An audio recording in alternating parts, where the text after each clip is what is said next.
Nasa linya ngayon si Senator Pamphilo Ping Lacson. Magandang umaga po, Senator. Ted, DJ Chacha, magandang umaga ulit sa ating lahat. Salamat sa panahon. Senator, inyo po nabanggit sa ating huling panayam na dapat ay haharap si former USEC Roberto Bernardo sa hearing kahapon. Ano po nangyari? Nakiusap siya kung pwedeng Huwebes na siya kasi dinadraft pa nila ng abogado niya yung kanyang affidavit. Actually, nakapag-sumiti siya bago mag-testify si Alcantara. No? Pero maraming very general. And then nagsabi siya na kung pwedeng, nung marinig niya yung testimonya ni Alcantara, sinabi niya lang, magagawa pa siya ng supplemental. Senator, kung mamarapatin po ninyo, may kopya na po kayo ng dapat ay kanyang sworn statement kahapon? Yung nauna, oo.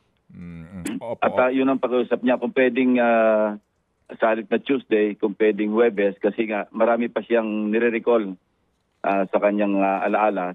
Siguro pati sa mga records niya, titingnan niya. Opo. So kaya ako tumawag uli ng pagdinig bukas, Huwebes. Opo. Senator, again, kung mamarapatin po lamang ninyo, yun ho bang sinasabi po na statement niya kaninyo ay inyo nabasa, generalization po, meaning meron ho ba doong mga kwento rin po ng kumbaga pag-amin sa ilang ikinekwento nitong dalawang engineers niya? Tama yun, generalization, pero may mga tumutugma, pero hindi lahat. Kaya siguro nung hindi niya pa sinaririnig at hindi niya alam na si Alcantara ay magte-testify nung naunan niya nang ginawa yung naunang affidavit. Kaya very general at saka may konting taliwas. Although nagko-corroborate sa maraming puntos. Yung binanggit ni Alcantara, tama yun. Ina-acknowledge niya na mayroong dumarating sa kanya. Pero hindi parang bitin at saka very general. Kaya siya na rin ang nagkusa nung marinig niya, nagpahatid. Hindi naman kami nag-uusap diretso. Meron siyang pinagsasabihan na nire-relate sa akin. Opo. So nangangahulugan po, Senator, na even before itong testimony ni Alcantara kahapon, nag-feeler na po sa inyo ang kampo ni Bernardo na siya po ay may sasabihin na magpapatunay sa nangyayari nga pong kalokohan sa isyong ito. Totoo yun, Ted. Kaya lang, ako na rin, para minabuti ko na rin na hindi sila magkasabay ni Alcantara kasi alam ko kung gaano sila magkalapit. At baka mag-alanganin pa si Alcantara sa kanyang pag-testify kung kaharap niya si Yusek Bernardo. Opo. So, ito pong... Ako na rin mismo nag-decide, pero siya mismo, mayroon siyang request kung pwedeng Huwebes na siya para makapag-isip pa siya, makapag-ipon pa siya ng kanyang, siguro, whatever he has in his possession para tumugma doon sa kanyang sasabihin. Opo. Hindi po naman natin pinangungunahan po ang kanyang pag-testify bukas. Senator, kinukumpirma niya ang mga pangalan ng mga senador na nababanggit po nitong si Alcantara at saka nitong si Hernandez? Wala doon sa kanyang naunang affidavit. Maliban sa isang pangalan na binanggit niya na hindi nabanggit ni Alcantara. Pero yung karamihan ng mga personalidad hindi niya nabanggit kasi nga very general. Yung parang yung modality lang at tapos yung paano yung pag-ugnayan nila ni Alcantara yung kanya nabanggit doon. Opo. So ito pong pag-testify kahapon ni Alcantara, marami nga po ang nagulat na noong una po tanggi ng tanggi sa lahat ng sinasabi ng kanyang underlings, no? Pero kahapon po, yun na nga ang nangyari. Ito ba'y talagang inaasahan na po ninyo na nagbigyan ho ba kayo ng advance copy ng kanya pong sinumpaang salaysay? Inaasahan ko kasi over the weekend, meron naman akong pakipag-ugnayan doon sa kanyang kausap. No? Pero wala akong direktamenting pakipag-ugnayan kay Alcantara kahit na siya'y nakaditine sa premises ng Senado. Kasi iniiwasan ko rin yun. Kaya lang, na-feedback sa akin, siguro bilang chairman ng Blue Ribbon Committee, ina-update din ako kung ano yung mga posibleng sasabihin ni Alcantara.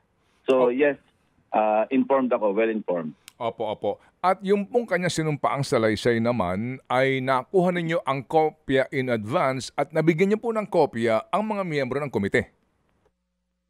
Kasi unsigned hindi ko pwedeng i-disseminate kasi hindi pirmado. Hindi yun final. Until makapag-testify siya mismo under oath. Kaya nga doon ko palang pinapirmahan sa kanya after niyang i-testify yung kanyang sinumpaang salaysay.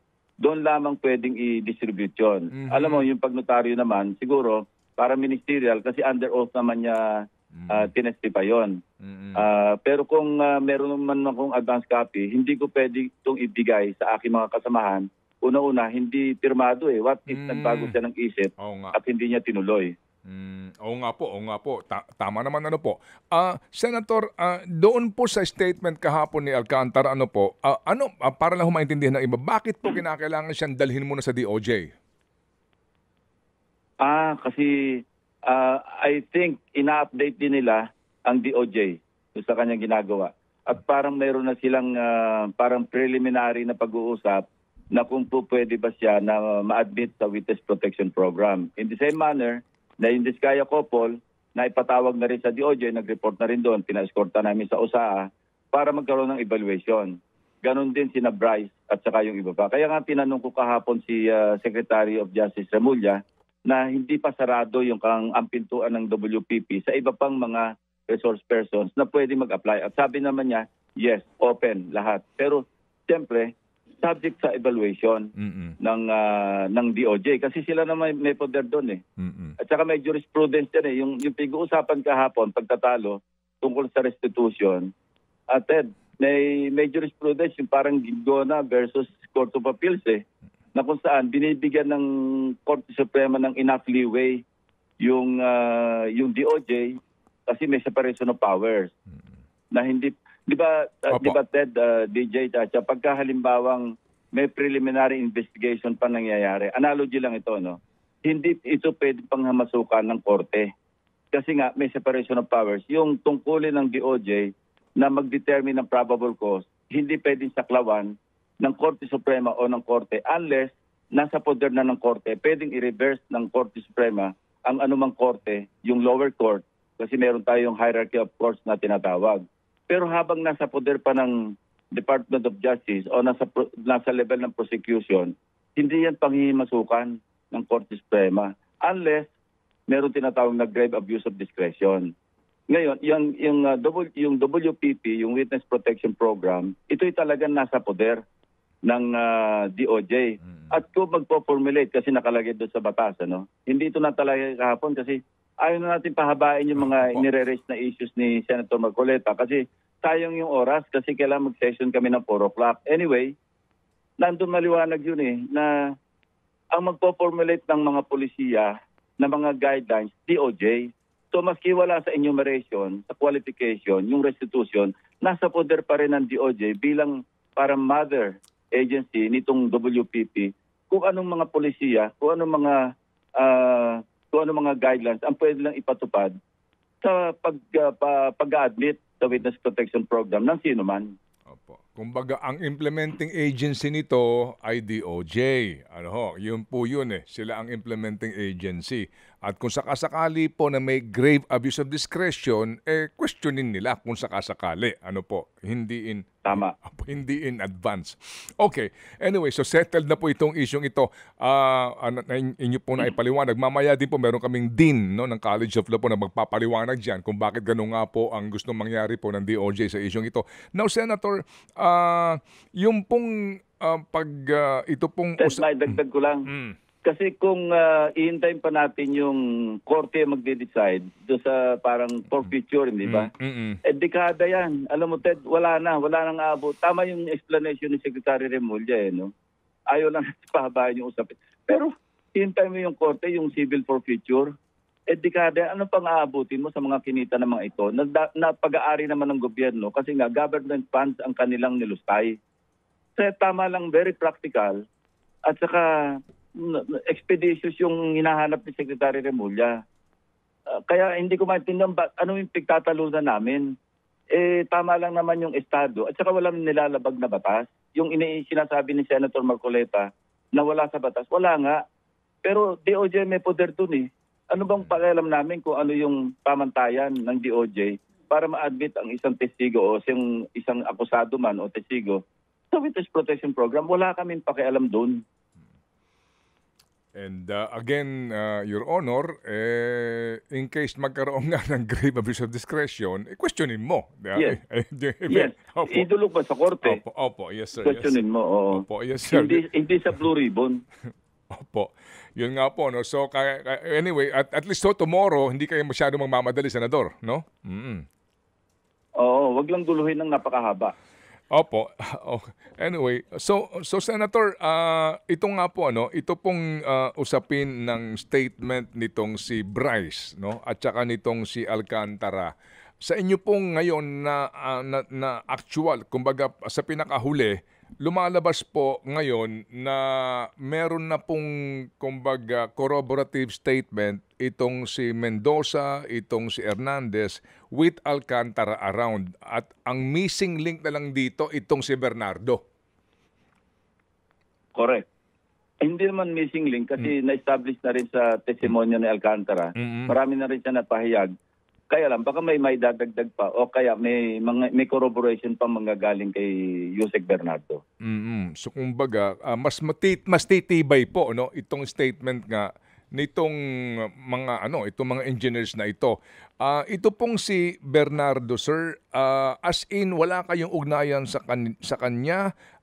Meron ba din siyang paramdam gaya po nitong si Alcantara sa kanya palang simula ng kanyang statement, agad siyang humihingi ng meron siyang aplikasyon sa WPP.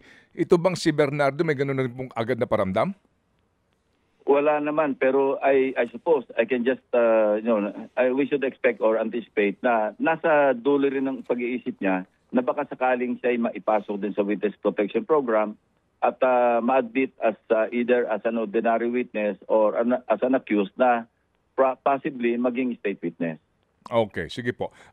Senator, kahapon po kasi hindi masyadong natanong itong si Alcantara doon sa kanyang ipinaliwanag na scheme na NEP pa lang pala, meron ng 10% kaagad na commission. Listahan pa lang sa NEP, may advance na. And then afterwards, after ng NEP, yun na nga po, BICAM and then GAA, no? Palaki na po yung percentage. May sinasabi siyang mga nag-a-advance ng komisyon para sa mga taong ito. Hindi natanong yung bang mga contractors na nag-a-advance nito, identified sa kanyang, may sinasabi siya ditong isa pang mga annex-annex Meron bang ganon? Meron. Kasi ang contractor ang nag-a-advance, doon pambayad sa mga advance.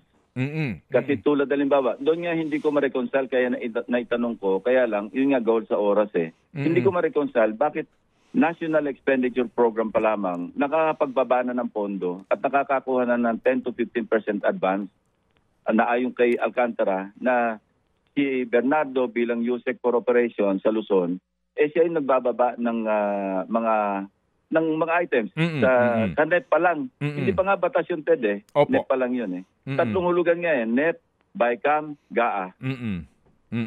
Yung nga po nandito sa kanyang affidavit, detalyado po ito sa NEP 10%, pag nag-BICAM may karagdagang 10%.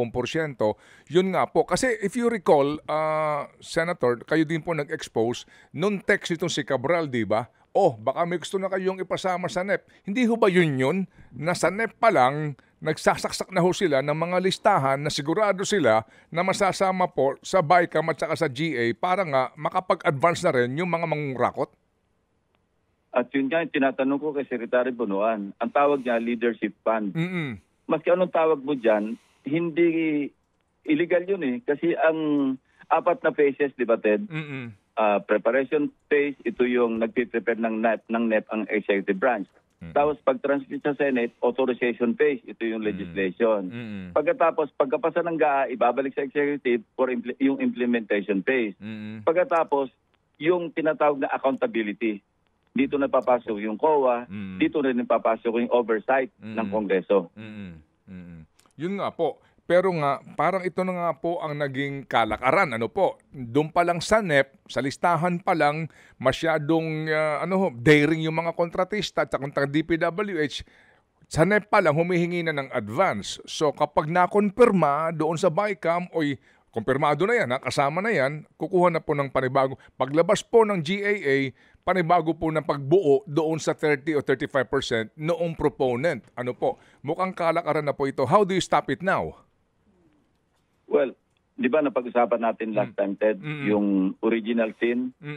Ang original sin talaga, Kongreso Kasi kung walang insertion na nangyayari, walang paglalaroan yung mga district engineers, walang paglalaroan yung DPWH. Sa dami ng insertions, doon nagkakaroon ng temptation or talagang pakipagsabuatan. So mapipigil natin ito, Ted, sa tanong mo, mag-self-restraint na kami, wag na kaming mag-insert lalo na sa mga infrastructure projects ng DPWH, lalo na sa mga local infrastructure projects.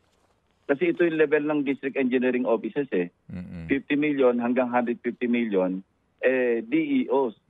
So dito nakipagsabwat na yung mga congressmen na nag-insert. Akin yan. Tawag na natin proponent o yung funder.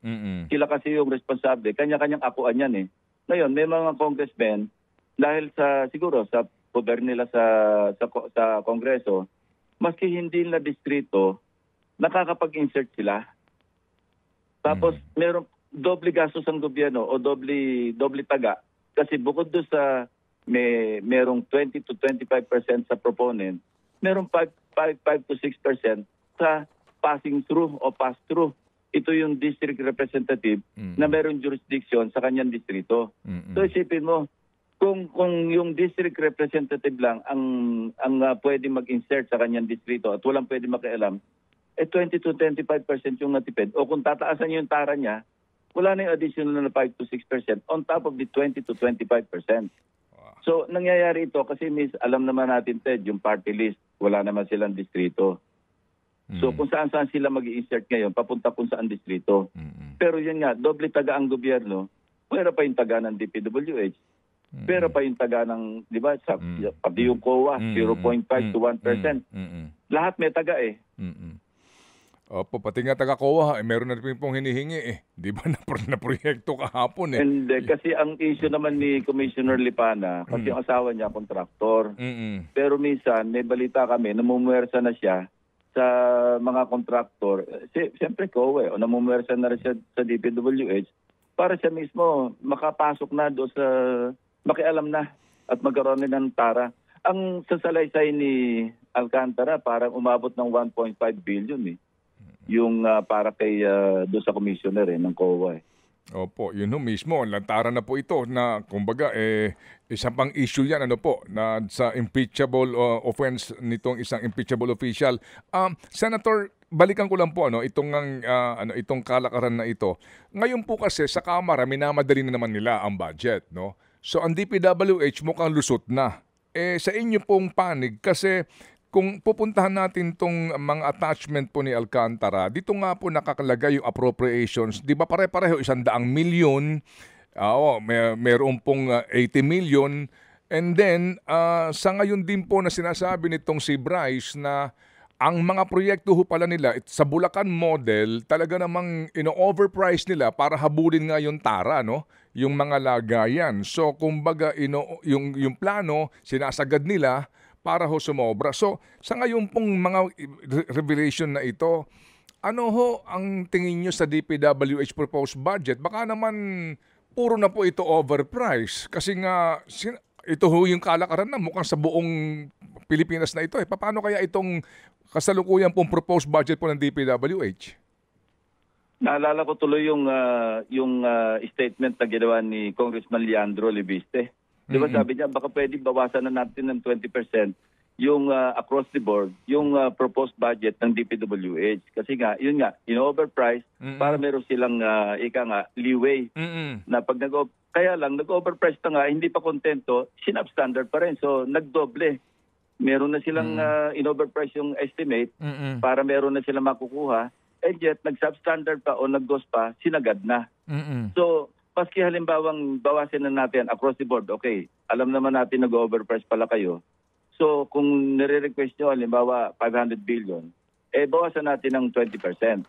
Pero pag binawasan mo yon, baka lalong lumala yung pagkagawa ng proyekto kasi kung may tara yung legislator, may tara pa rin sila, ang magsasuffer lalo yung infrastructure project. Kasi parang binawasan mo sila na makukurakot, pero hindi mababawasan actually kasi babawi naman sila doon sa substandard.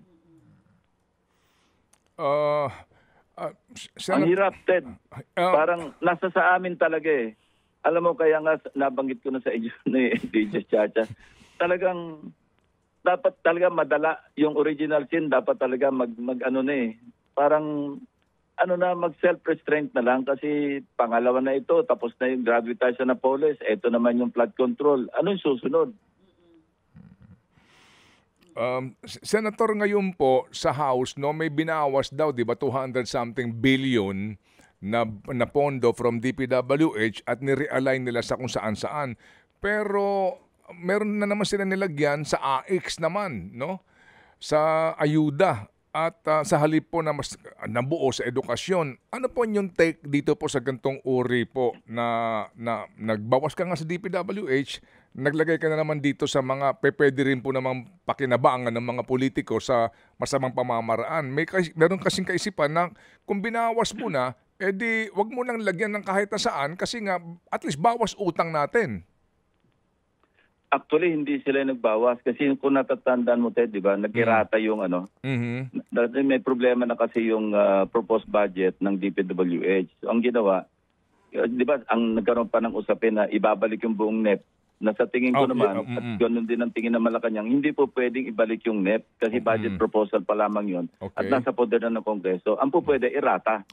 So nag-irata yung DPWH, nagbawas na sila on their own ng 255 kasi tinanggal lahat yung flood control. Kasi meron pang naiiwanan na pondo para sa flood control. So yun yung 255 na sinasabi mo nga, sa halip na tipirin, kung saan-saan naman dinala. May AX, kung saan-saan. Tama, Ted. Kaya sa akin nga, self-restraint. Kasi mangilabot na tayo sa nangyayari, huwag na nating dagdagan pa, huwag na nating panatilihin yung problema. Tumulong na lang tayo na makatipid sa mga inuutang natin kasi taon-taon, ang laki ng inuutang natin. Opo. So Senator, dito po ngayon sa DPWH budget na nyo rin pong susuyur, tapos na ba kayo sa sa micro nito? October 10 ang schedule ng DPWH sa Senado. Opo, kasi nga po yun. Alam po namin, sabi nga ninyo, dapat talaga dito magkusa na itong lahat ng legislators, 'di ba? Nang bawas-bawasan po ang pagiging swapang, 'di ba? Magkusa na po sila. Pero sa ngayon po ba ano ang magagawa lamang ng kakayahan po ninyo sa pagsusuri sa mga proyekto na pare-pareho yung amount pa rin eh? Tapos nga, yung alam niyo ho yun, yung bang, paano sila nakapag-come up ng 100 million pesos sa project na to na, ito ba mayroon bang talagang actual na study, program of work o ano man po, or para na naman po lumalabas na pare-pareho ang presyo, and then, yung nga po, baka na naman po mangyari, maulit ito, although siguro medyo disimulado na. Alam natin kasi paano naman yung isang infrastructure project na round figure na 100 million. At pare-pareho pa. Tama ka, Ted. Doon pa lang red flag na eh. Kaya magunos delay na lang. Anyway, darating sa amin yung budget at hopefully meron na kaming kopya ng GAB, yung House GAB, para ma-compare namin yung National Expenditure Program at saka yung House version. Nang sa ganun, makikita namin kung saan bumukol na naman. Opo. Sige po. So sir, dito po sa ito, meron po pahabol ng tanong po si Chacha, please. Go, Cha. Yes, Senator Ping, kahapon doon po sa mga naging pahayag nitong sina Bryce nung nauna na at si Alcantara po kahapon. Natanong po si DPWH Secretary Manny Bonoan at sinasabi niya po kahapon first time daw po niyang narinig itong mga katiwali ang nangyayari sa District Engineering Office. Ano pong reaksyon niyo doon? 2022 na-appoint siyang secretary. Inaamin niya ba na hindi siya competent enough para na hindi niya alam lahat itong nangyayari na ganito? Matagal na rin siya. Sabi niya, career official na nag-retire noong 2010. Kung galing ka from the ranks, siyempre, maski pa paano, kung ganyang kalawak, ganyang kagarapal ang kalakaran, maski pa paano, kung galing ka sa baba, namomonitor mo yan. So pagdating mo na na-appoint kang sekretaryo, meron ka ng stock knowledge, na kung ano yung kalakaran sa departamento mo. May advantage nga yun kaysa doon sa papasok ka from the outside kasi para nangangapa ka. Ang laki ng advantage na sana Pero ewan ko kung paano sabi niya first time niyang narinig yung ganon. So dalawa lang ibig sabihin nun. Either incompetent ka o kasabwat ka. Oo. So, paano po kaya yun, Senator Ping? Yung mga ganito, hindi lang naman po si DPWH Secretary Manny Bonoan ang gumamit ng salitang wala akong alam dyan. Kahapon si Alcantara, sinasabi niya, inaamin niya yung substandard, pero daw po yung ghost projects, wala daw po siya talagang alam. Paano po ba gagawin natin sa mga ganyan? Walang alam? Para masiguro po na in the end, kahit papano, meron naman pong mapapanagot. Pero bago magbayad, pipirma siya kasama yung ade niya yung kanyang assistant district engineer na si Bryce Hernandez. So kung hindi mo alam na, at saka maliwanag, di ba nasabi ko sa aking privilege page, December 17, notice of award. December 18, notice to proceed. December 20, naniningil ng 46%. Hindi pa nabayaran. December 27, binayaran 42 million. March 14, binayaran 89%. March 17 o March 19, binayaran ng buo. Ano yun? Pinirmahan mo para nabayaran completion So kayo parang may paliwanag din siyang meron din siyang dapat ipaliwanag. Hindi lang nag-iisa 'yon. Meron dalawang proyekto, iisa yung petsa ng notice of award, iisa yung petsa ng proceed, lahat pare-pareho. Tapos ang ginawang liquidating o clearing instrument isang litrato. So hindi ba dapat bago ka pumirma, tingnan mo muna yung pipirmahan mo. So well, mahirap paniwalaan din yung kanyang sinasabi na although meron siyang pinapakita na pinagalitan niya lahat maski wala na siya sa Bulacan dahil na-promote na siya ng June, August 3 yung kanilang meeting, pinagalitan niya. Na ang sabi ko sa inyo, bibigyan ko kayo ng negosyo, maghanap buhay kayo, pero kung pwedeng walang ghost. Pero that's word against word Opo. But the fact remains, ang bottom line is pinirmahan mo yung release, yung completion at binayaran ninyo ng ghost pala yung project. Sinasabi nga, ito yung bilang nila sa ghost project sa Bulacan pa lang, isang distrito Opo. Meron pong kaisipan, Senator, na sa iba ho na nagmamasid kahapon, bagamat welcome nga po itong development na may mga bagong revelasyon si Alcantara, na parang meron pa siyang hindi isinasabi na buong katotohanan. Sorry po, ako mamarapati lang po ninyo if you will answer that question. Yan ba rin ang inyong pakiramdam? Hindi ko alam yon actually. Kung meron pa siyang wini-withhold. Pero medyo siguro kung hindi magbabago ng isip si Yusek Bernardo, baka mas liliwanag pa. Opo.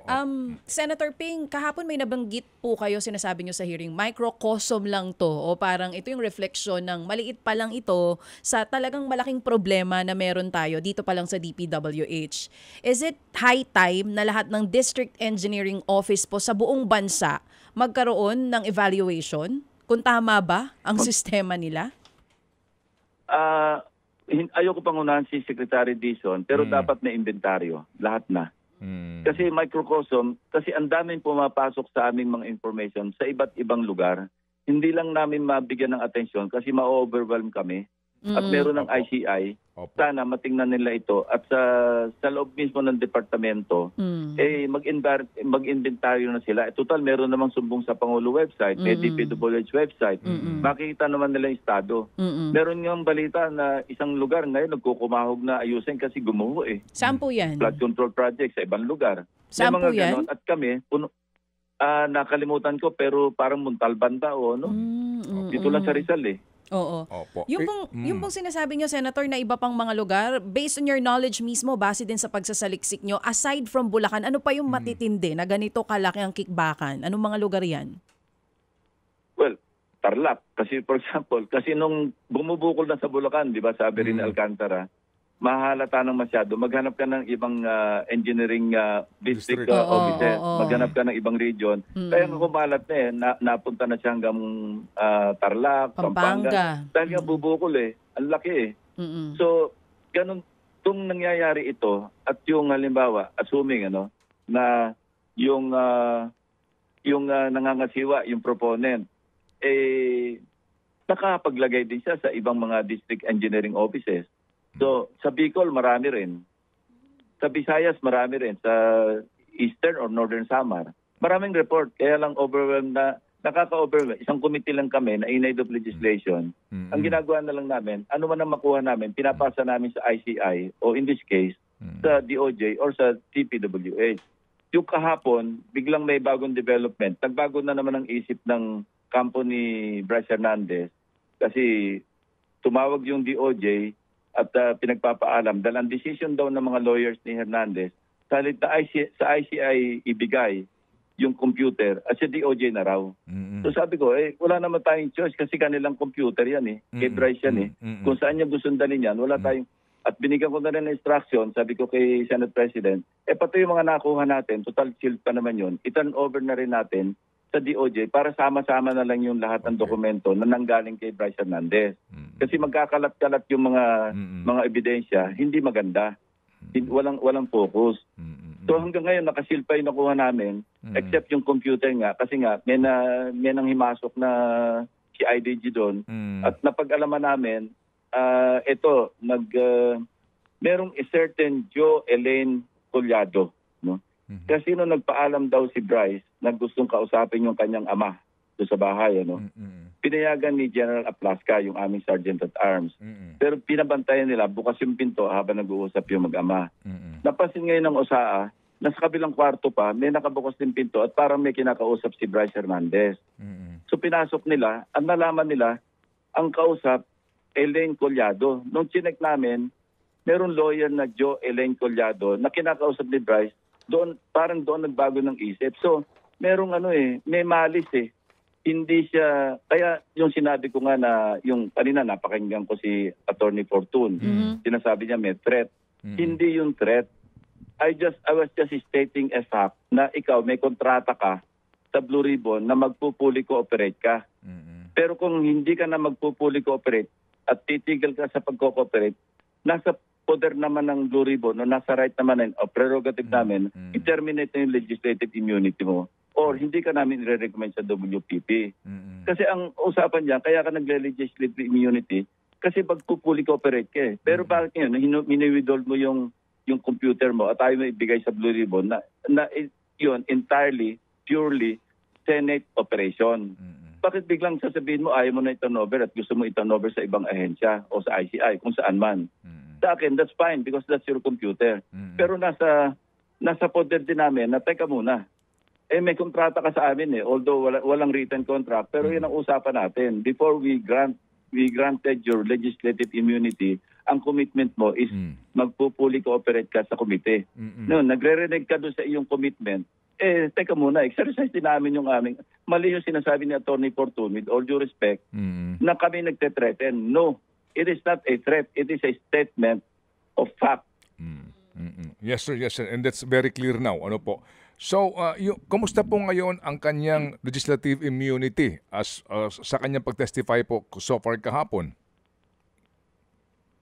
Hindi, talagang effectively withdrawn yun. Although, hindi naman namin, yung panahon na siya ay nag-testify under legislative immunity, hindi naman namin gagamitin against him or hindi siya pwede magamit.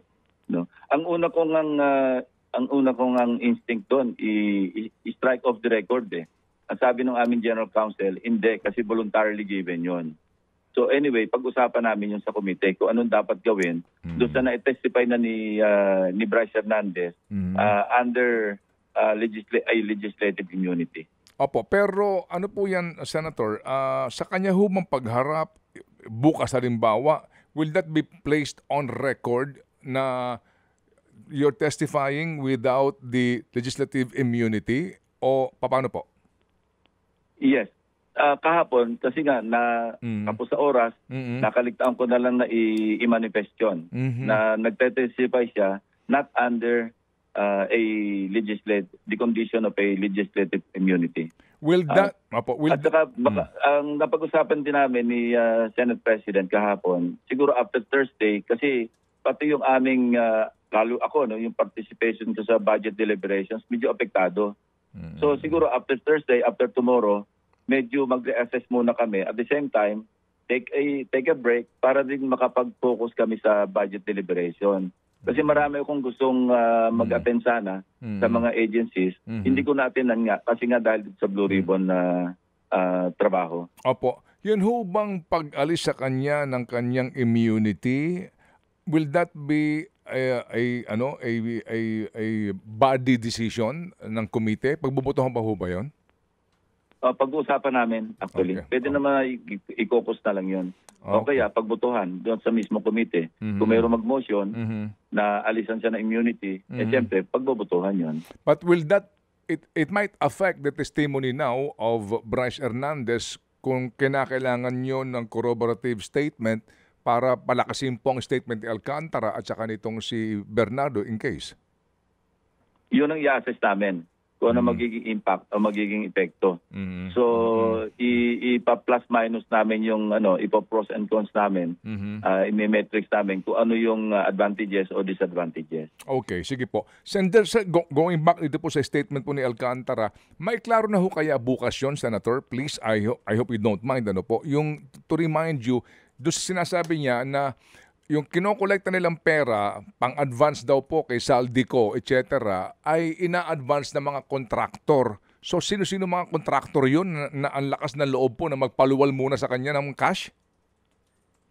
Hindi lang na-take up din kahapon, nagbigay ng makapal na mga ledger si Sims, si Sally Santos. At doon, hindi rin na-take up kahapon, 2 beses siya nagbigay ng 457 million na dinala sa office ni Bryce Hernandez. Ang unang naihayag niya noong March 24, 2025. Meron pa ring April 2, 2025 na another 457 million. At meron pang 141. Ang dami. Mahaba yung ledger. Hindi ko na nga naitanong kasi, pero sinabit sa amin yung ledger. Pati mga petsa, pati kung magkano, nandun lahat. Opo, pero bukas, kung maraming time, pwede ma-take up yun. Opo, sa Sims yun, kasi dito po under 31, ang pambayad para kay Kong Saldi ay nanggagaling sa mga advances mula sa mga kontratista, pero hindi nila alam na kung para kanino yon. So, perhaps malibang kay Sally, kay Sims, meron pang iba. Wow. Darcy and Ana, yun ang binanggit ni Alcantara. Okay. Ito yung mga parang in-house nila eh. Ito yung mga hindi naman talaga nag-implement tulad ng pag sinabi ni Sims, ni Sally Santos. 41 projects ang naka-charge sa kanyang lisensya, pero isa lang yung proyektong nagawa niya, multipurpose. Pero yung 40 others, ito yung in-house na nag-implement na, sina Bryce Hernandez na. Ito yung sinasabi ni Alcantara na binibigyan ko kayo ng negosyo.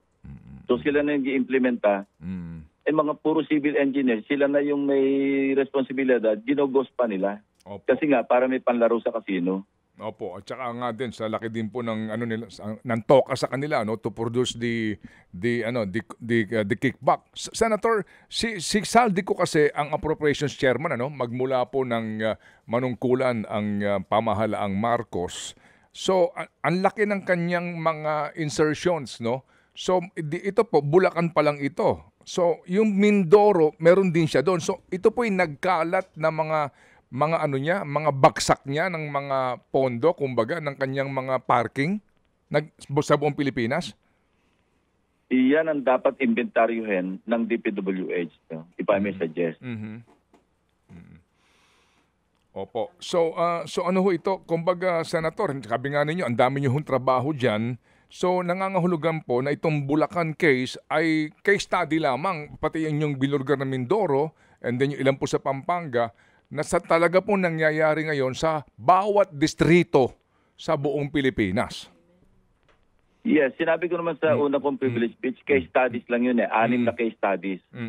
Kasi kung lahat isasama namin, hindi matatapos yung privilege speech ko. Baka buong session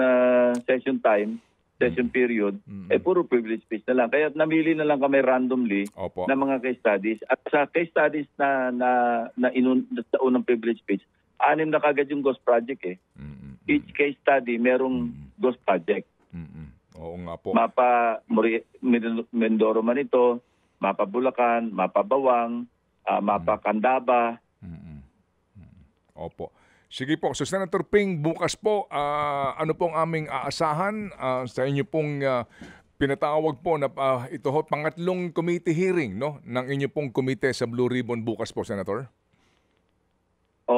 basta't hindi magbago yung isip ni Bernardo, baka wala akong idea pa as of now except yung kanyang advance na copy ng affidavit na sabi ko nga, generalizations. So, yun, wala pa akong hawak ng kanyang pangalawang o yung supplemental affidavit niya. Pero kung ano yung nialalaman nun, malaman natin bukas. Meron ho bang iba pa na inaasahan kayo na sisipot doon maliban po dito kay Ginoong Bernardo na nangako na kaninyo? Hindi natin alam kung meron pa uling magboboluntaryo. Kasi mainam na rin yung ewan ko, Ted, ayoko na magsalita. Apo. Sige po, Senator. Sige po. So, sir, muli po salamat na marami. Thank you for your service, sir. Salamat po na marami, Senador.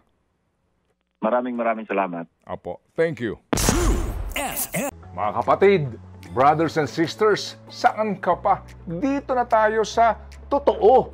Dito na tayo sa True FM. Mga kapatid, mag-subscribe and follow po kayo sa social media accounts ng True Network PH. Yan po kami. Hanapin nyo lang True Network PH, Facebook, Instagram, YouTube, TikTok, and podcast. Mapa Apple or Spotify man yan, mahahanap nyo kami. Lahat ng mga napapanood at napapakinggan nyo po sa programa, nasa social media accounts namin yan. So, paano mga kapatid? See you sa social media!